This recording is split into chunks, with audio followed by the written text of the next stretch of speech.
Bismillah. Assalamualaikum warahmatullahi wabarakatuh. Saya hormati Ibu Amelina Rabbani Azra MPD selaku dosen yang mengempu mata kuliah pendidikan inklusif. Izinkan saya, Saiful Al-Muminin, ingin memaparkan sebuah materi presentasi melanjutkan pertanyaan dari bagaimana cara kita memberikan penilaian yang adil kepada siswa dalam pendidikan inklusi sesuai dengan kebutuhan mereka. Di sini izinkan saya ingin memberikan materi tentang bagaimana sih penilaian yang adil dalam pendidikan inklusi untuk siswa dan sesuai dengan kebutuhan. Baik, mari kita masuk kepada slide yang pertama. Sebelum kita masuk kepada materinya, yakni bagaimana sih prinsip penilaian yang adil kepada siswa dalam pendidikan inklusi itu, kita akan men-spill terlebih dahulu yaitu pendidikan inklusi. Sebagaimana yang kita sudah bahas dari awal dan sudah banyak orang juga yang dari teman-teman kita yang sudah menjelaskan dan sudah memaparkan, pendidikan inklusi itu adalah pendekatan pendidikan yang bertujuan untuk mengakomodasi dan melibatkan semua siswa termasuk mereka yang berkebutuhan khusus dalam lingkungan belajar yang sama. Tujuan utamanya adalah memastikan bahwa setiap anak tanpa memandang perbedaan fisik, intelektual, sosial, emosional, atau kondisi lainnya dapat belajar dan berkembang secara optimal secara bersama-sama. Jadi pendidikan inklusi itu adalah pendidikan yang diterapkan untuk penyamarataan dan tidak membeda-bedakan antara siswa yang normal ataupun siswa yang kurang normal. Baik, di sini saya ingin memaparkan materi. Ada beberapa rumusan masalah sebelum kita masuki kepada pembahasannya. Ini yang pertama adanya pentingnya evaluasi dan penilaian yang adil. Rumusan yang kedua adalah tantangan dalam evaluasi dan penilaian inklusi. Terus yang ketiga, strategi dan praktik untuk evaluasi dan penilaian yang adil. Yang keempat, yang terakhir ada prinsip-prinsip evaluasi dan pentingnya sikap guru.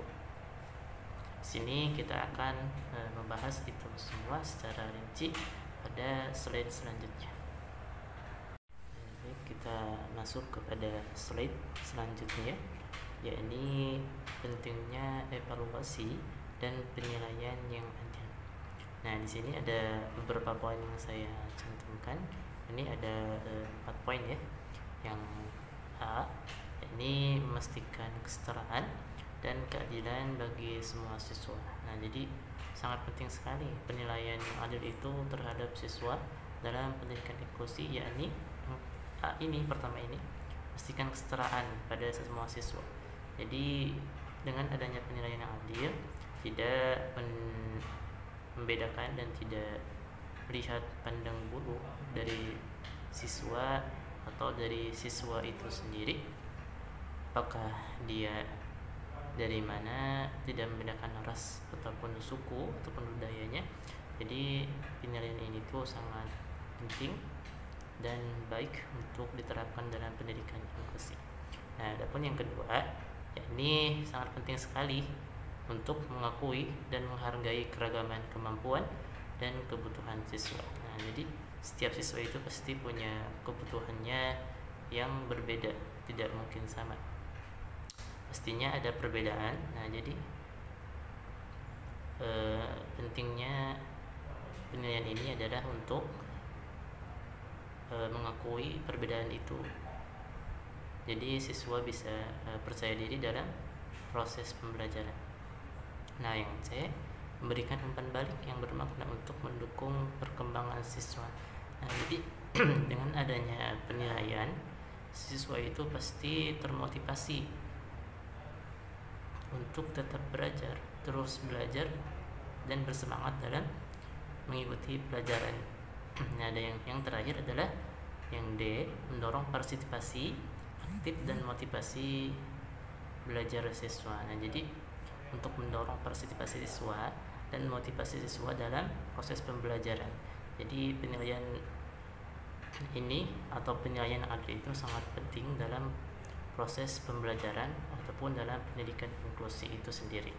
Nah, adapun poin yang kedua, di sisi lain ada pentingnya penilaian yang adil, pasti juga ada tantangan yang harus dihadapi dalam penerapan sistem itu sendiri. Ada beberapa poin ya, ini ada 4 poin.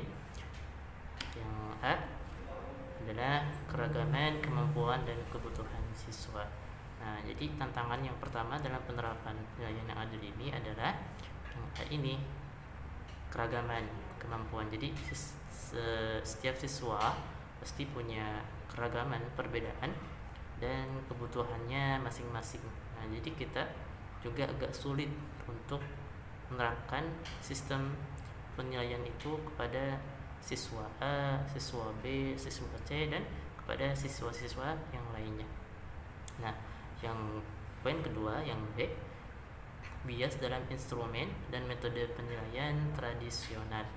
Nah, yang ketiga, kurangnya pelatihan dan pemahaman guru tentang penilaian inklusi. Nah, ini adalah tantangan yang sangat urgent, sangat sering ditemukan ya. Kenapa sih susahnya penerapan penilaian inklusi itu? Ya, ini kurangnya pelatihan kepada guru.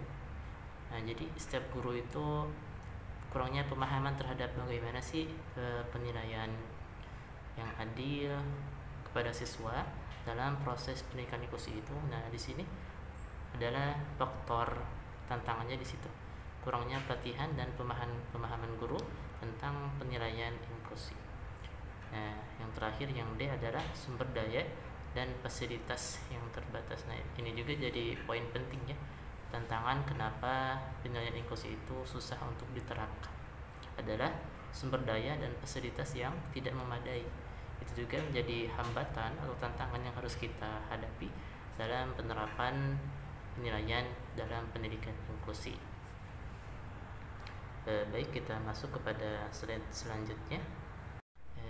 Baik, di slide yang ini kita pada slide sebelumnya sudah membahas tentang pentingnya evaluasi dan penilaian yang adil. Terus yang kedua adalah tantangan itu sendiri dalam penerapan penilaian yang adil dalam pendidikan inklusi. Nah, pada poin yang ketiga adalah strategi dan praktik untuk evaluasi dan penilaian yang adil. Ada beberapa poin yang saya cantumkan. Nah, yang pertama adalah penilaian berbasis kinerja atau performance based assessment, yakni memberikan kesempatan kepada siswa untuk menunjukkan keterampilan dan pemahaman melalui tugas-tugas autentik dan konstekstual. Nah, jadi memberikan kesempatan kepada siswa untuk menunjukkan keterampilannya itu sendiri dan pemahaman melalui tugas-tugas yang diberikan oleh gurunya, oleh dosennya, oleh guru yang mengajarnya untuk mengerjakan dan sejauh mana dia paham tentang materi yang telah diajarkan oleh gurunya. Nah, yang kedua adalah penilaian formatif, yakni memberikan umpan balik berkelanjutan selama proses pembelajaran. Nah, jadi pada poin ini adalah memberikan umpan balik, yakni memberikan sebuah pertanyaan dan dijawab. Jadi sejauh mana siswa itu bisa menjawab pertanyaan yang diberikan oleh gurunya tentang pelajaran. Nah, ini juga bisa menjadi strategi untuk kita dalam penilaian yang adil terhadap siswa-siswa pada proses pendidikan inklusi. Nah, kedua adalah memungkinkan penyesuaian pembelajaran dan dukungan sesuai kebutuhan siswa.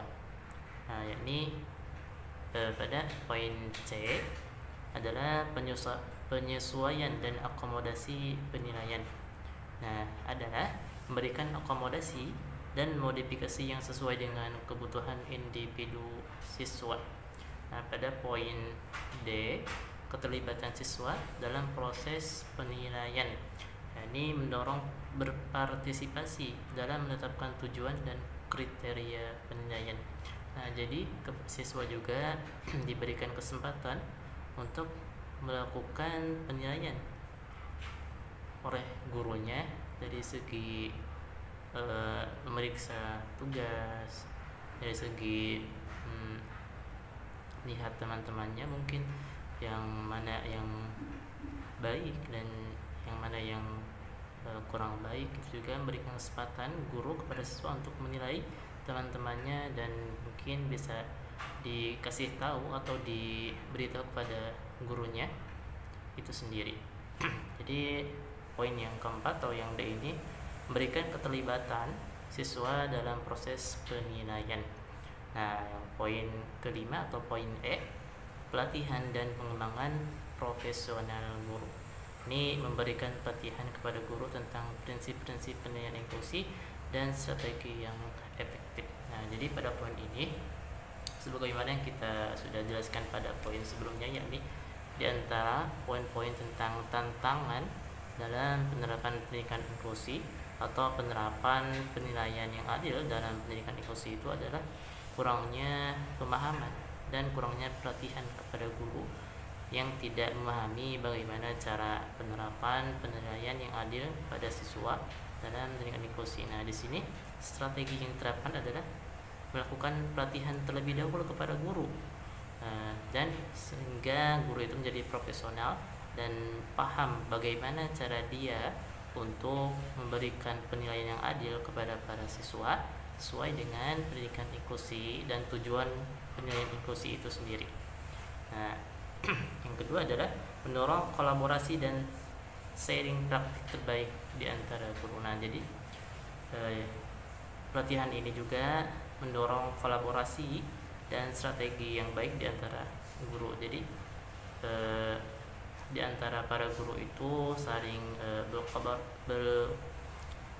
berkolaborasi, saling kerjasama, saling tukar pikiran, saling tukar pendapat bagaimana sih caranya menerapkan penilaian yang adil kepada siswa untuk tujuan pendidikan inklusi itu sendiri. Nah, di sini adalah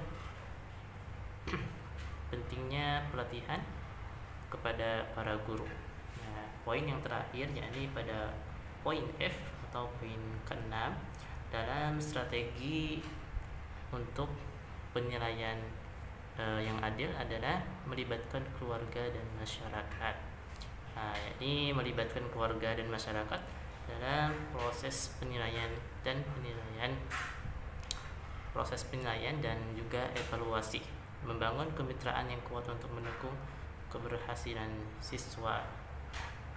Mungkin kita akan masuk kepada slide selanjutnya ya. Jadi pada slide ini kita akan membahas tentang prinsip-prinsip evaluasi dan penilaian yang adil. Ada beberapa poin yang saya cantumkan, yakni yang pertama adalah akomodasi yang sesuai, yakni adalah untuk memastikan keadilan dalam evaluasi dan penilaian.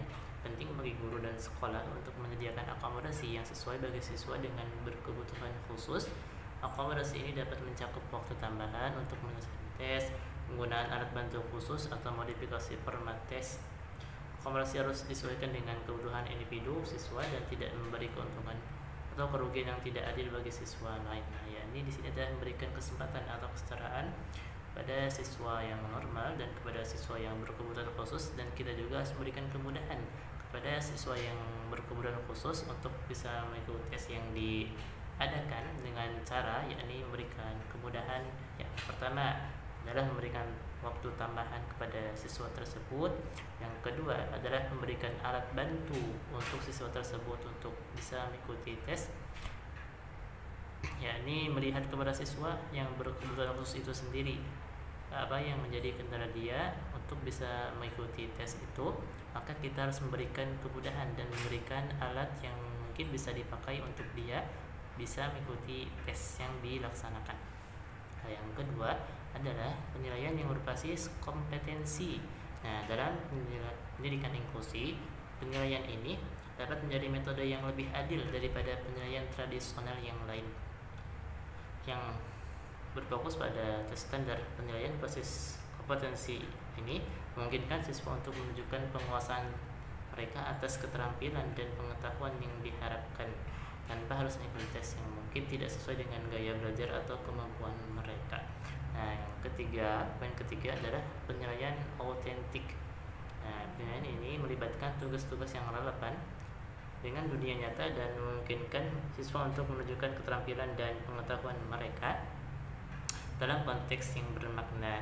Penilaian ini dapat lebih adil bagi siswa dengan kebutuhan khusus karena memberikan kesempatan bagi mereka untuk menunjukkan kemampuan mereka secara lebih holistik.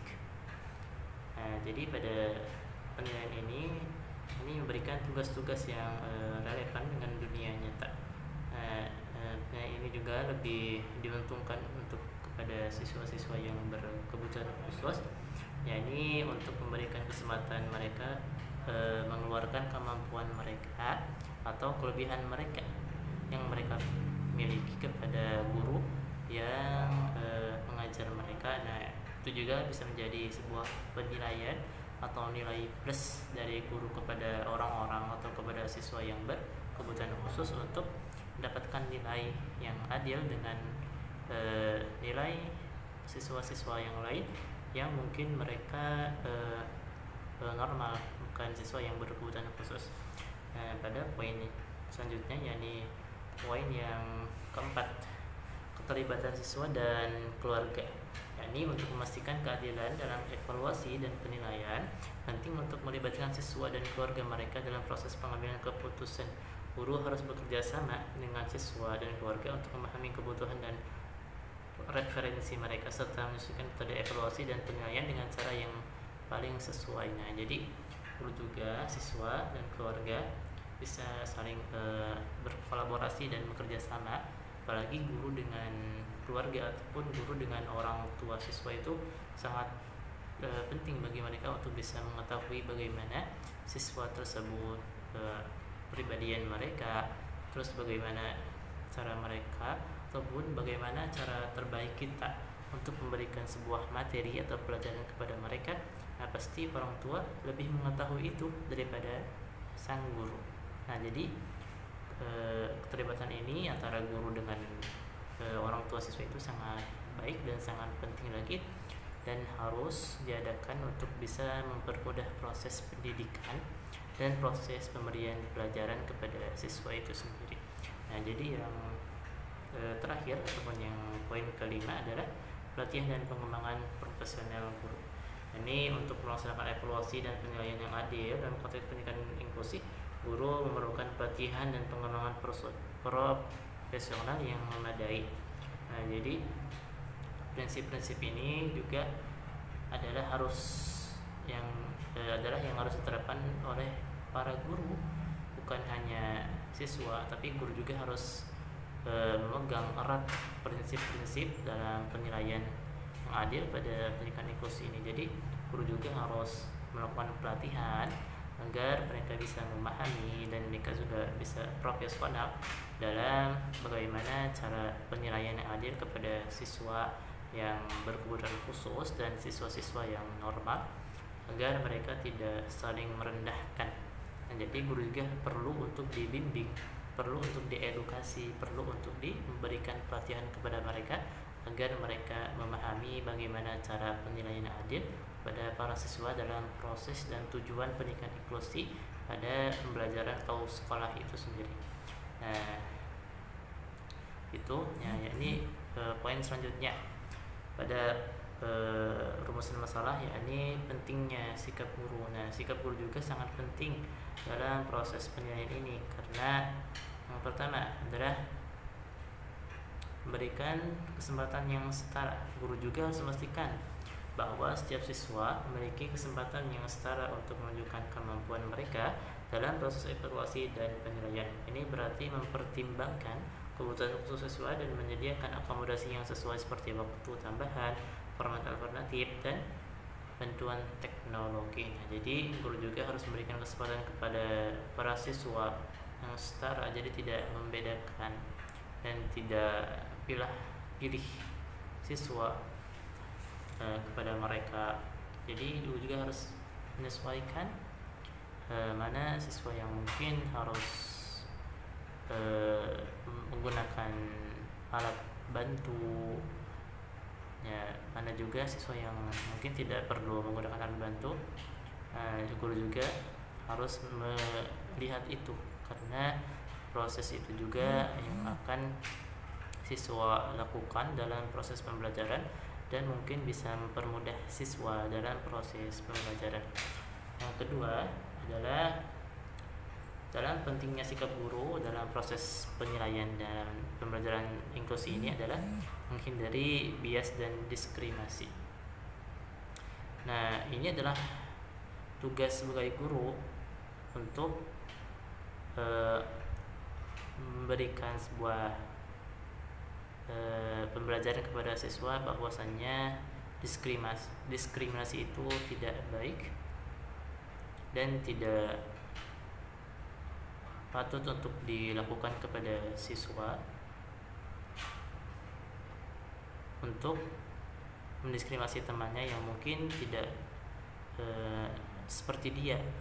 Temannya mungkin dengan kebutuhan khusus dan dia mungkin normal, terus dia mengejek temannya atau menggunjing temannya atau menghina temannya. Itu sikap guru di situ adalah sangat penting untuk memberitahu kepada siswa yang mungkin dia mengejek temannya karena karena kebutuhan khusus. Itu adalah tugas guru untuk mengingatkannya dan memberikan edukasi kepada siswa itu sendiri. Nah, yang ketiga, pentingnya sikap guru adalah membangun kepercayaan diri siswa. Nah, jadi ketika siswa merasa diperlakukan secara adil dalam proses evaluasi dan penilaian, mereka akan membangun kepercayaan diri dan motivasi yang lebih besar. Ini dapat mendorong partisipasi aktif dan kemauan untuk belajar serta meningkatkan prestasi akademik siswa. Nah, jadi sikap guru juga sangat penting untuk memberikan kepercayaan diri siswa, yakni dengan memberikan sebuah penilaian kepada siswa yang adil sesuai dengan kemampuan mereka. Nah, jadi siswa itu juga bisa menjadi termotivasi dan juga semangat untuk lebih giat lagi untuk dalam pembelajarannya. Itu juga hal yang menimbulkan sebuah kepercayaan diri dari para siswa itu sendiri. Nah, yang keempat adalah menciptakan lingkungan belajar yang inklusif. Sikap guru yang adil dalam evaluasi dan penilaian berkontribusi pada terciptanya lingkungan belajar yang inklusif dan mendukung. Siswa akan merasa dihargai dan diterima terlepas dari latar belakang atau kemampuan mereka, sehingga mereka dapat berkembang dan berprestasi sesuai dengan potensi masing-masing. Nah, jadi sikap guru juga dapat menciptakan lingkungan yang efektif dan yang baik, dan juga memberikan siswa itu kepercayaan, ya, tanpa melihat latar belakang mereka, ras mereka, suku mereka. Jadi tidak pandang bulu, tidak pula pilih antara siswa A dengan siswa B. Nah, itu tidak dilakukan di situ. Jadi sangat penting bagi guru untuk memberikan kesetaraan kepada para siswa sehingga mereka dapat menimbulkan potensi-potensi dari masing-masing diri mereka untuk ditunjukkan kepada guru mereka dengan tentunya dengan yang hal-hal yang baik, ya, sehingga dapat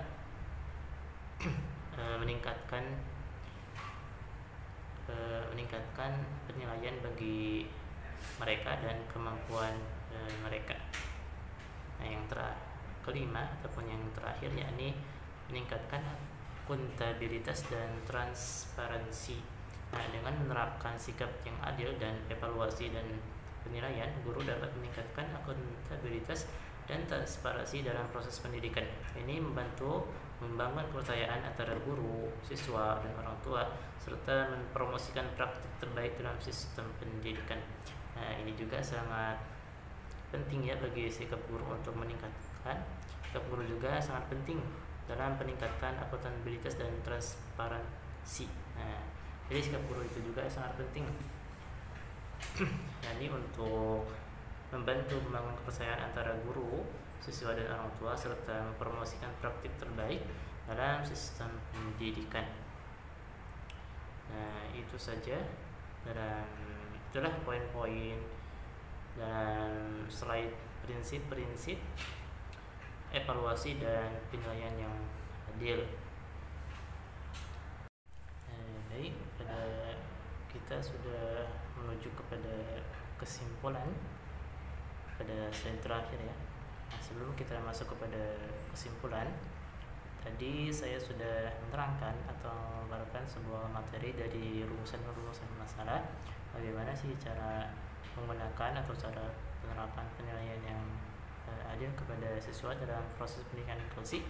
Ada beberapa rumusan masalah yang sudah saya paparkan dan juga poin-poinnya sudah saya sampaikan. Nah, ini rumusan masalah yang pertama adalah evaluasi dan penilaian yang adil. Nah, yang kedua adalah tantangan yang dihadapi oleh para guru dalam penerapan yang adil dalam pendidikan inklusi itu sendiri. Yang ketiga adalah proses-proses atau strategi yang harus dilakukan dalam proses penerapan penilaian yang adil pada pendidikan inklusi. Yang keempat adalah prinsip-prinsip dari penilaian yang adil itu sendiri dalam pendidikan inklusi. Nah, yang terakhir, yang kelima adalah peran penting atau sikap guru dalam proses penerapan pendidikan inklusi itu sendiri. Nah, ini langsung saja kita masuk kepada kesimpulan ya. Dan mudah-mudahan pemaparan materi yang tadi sudah jelas dan sudah dipahami ya. Kita langsung saja kepada kesimpulan. Nah, yakni evaluasi dan penilaian yang adil merupakan aspek penting dalam pendidikan inklusi untuk memastikan bahwa semua siswa, termasuk mereka yang memiliki kebutuhan khusus, memiliki kesempatan yang sama untuk menunjukkan kemampuan mereka dan mendapatkan penilaian yang sesuai. Strategi seperti akomodasi khusus, penilaian berbasis portofolio, penilaian autentik, dan pelatihan guru dapat membantu mencapai tujuan ini. Dengan evaluasi dan penilaian yang adil, pendidikan inklusi dapat memberikan lingkungan belajar yang lebih inklusif dan mendukung perkembangan akademik semua siswa. Nah, jadi itulah pemaparan materi dari saya. Mungkin selebihnya mohon maaf apabila ada kekurangan, dan terima kasih atas perhatiannya. Billahi taufiq wal hidayah. Wassalamualaikum warahmatullahi wabarakatuh.